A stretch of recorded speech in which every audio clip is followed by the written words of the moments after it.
Breaking news చూస్తున్న మాజీ మంత్రి అంబటి రాంబాబుపై కేసు నమోదు చేశారు పోలీసులు. మెడికల్ కాలేజీల ప్రైవేటీకరణను నిరసిస్తూ వైఎస్ఆర్ కాంగ్రెస్ పార్టీ ఆధ్వర్యంలో రాష్ట్ర వ్యాప్తంగా ర్యాలీలు, నిరసన కార్యక్రమాలు నిర్వహించారు. అయితే ర్యాలీకి అనుమతి లేదంటూ మాజీ మంత్రి అంబటి రాంబాబును పోలీసులు అడ్డుకున్నారు. దీంతో పోలీసులతో వాగ్వాదానికి దిగారు రాంబాబు. పోలీసులు ఏర్పాటు చేసిన బారికేడ్లను నెట్టివేసి తన అనుచరులను తీసుకెళ్లారు. ఈ నేపథ్యంలో పోలీసులు అంబటి రాంబాబు మధ్య తీవ్ర వాగ్వాదం జరిగింది.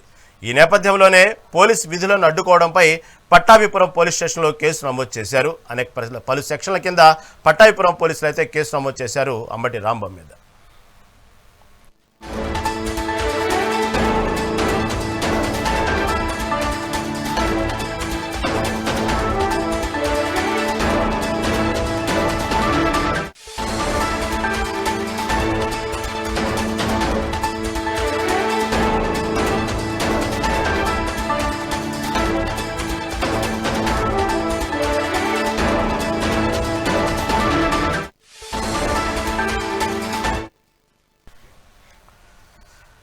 మాజీ మంత్రి అంబటి రాంబాబుపై కేసు నమోదు చేశారు పోలీసులు. మెడికల్ కాలేజీల ప్రైవేటీకరణను నిరసిస్తూ వైఎస్ఆర్ కాంగ్రెస్ పార్టీ ఆధ్వర్యంలో రాష్ట్ర వ్యాప్తంగా ర్యాలీలు, నిరసన కార్యక్రమాలు నిర్వహించారు.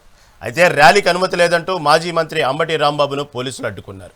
దీంతో పోలీసులతో వాగ్వాదానికి దిగారు రాంబాబు. పోలీసులు ఏర్పాటు చేసిన బారికేడ్లను నెట్టివేసి తన అనుచరులను తీసుకెళ్లారు. ఈ నేపథ్యంలో పోలీసులు అంబటి రాంబాబు మధ్య తీవ్ర వాగ్వాదం జరిగింది. ఈ నేపథ్యంలోనే పోలీసు విధులను అడ్డుకోవడంపై పట్టాభిపురం పోలీస్ స్టేషన్లో కేసు నమోదు చేశారు. BNS 132, 126(2), 351, 3, 189 సెక్షన్ల కింద పట్టాభిపురం పోలీసులు కేసు నమోదు చేశారు.